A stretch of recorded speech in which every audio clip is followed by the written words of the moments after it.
Microsoft and ours advise split-tunnel VPNs to minimize coronavirus woes. Don't waste limited local bandwidth on VPNing remote users. Office 365 traffic. Jim Salter, the 3rd of November 2020, 12:45 p.m. When SARS hit its peak, remote work wasn't yet practical enough for quarantine efforts to affect office networks much. With the coronavirus, though, most of the toolset needed to work from home or the road is available, but many office networks are having difficulty handling the sudden increase in scale. Internet scale versus VPN scale. There's not much you can do about a wide area network connection that isn't robust enough to handle traffic from remote workers to internal infrastructure such as file servers and application servers. But much of a typical company's infrastructure isn't on site at all anymore. It's increasingly likely to be hosted in the cloud, behind its own set of protective firewalls and filters. Traditionally, most office VPNs are set up to route not just office traffic, but all traffic,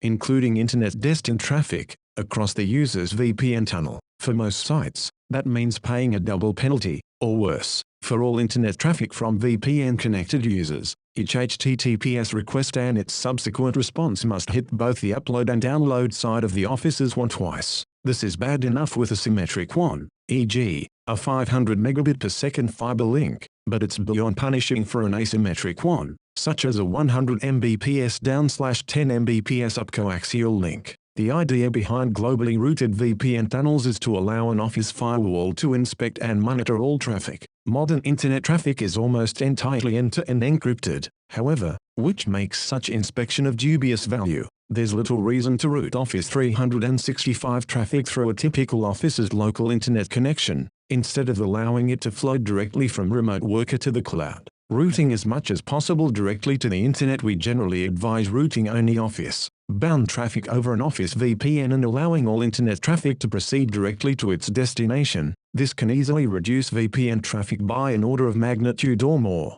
and the router level filtering and monitoring in most offices isn't particularly useful in the first place. Doing things this way is simple. The network administrator disables global routing in the VPN configurations and only routes the office's subnet across the tunnel. The details vary by VPN implementation, but in Cisco VPN clients, for example, it's a simple checkbox to be ticked on or off, allow direct internet routing for Office 365 only. Somewhat more paranoid, or Orwellian, environments might not be willing to relinquish all control over internet-bound traffic, however, preferring instead to only enable known safe services, such as Office 365. This raises the question, how do you identify Office 365 bound traffic? Microsoft provides an API for identifying Microsoft Service endpoints, which can be queried via a PowerShell script. Although the company recommends setting up a dynamic, regular update procedure to use the API to harvest all necessary endpoints,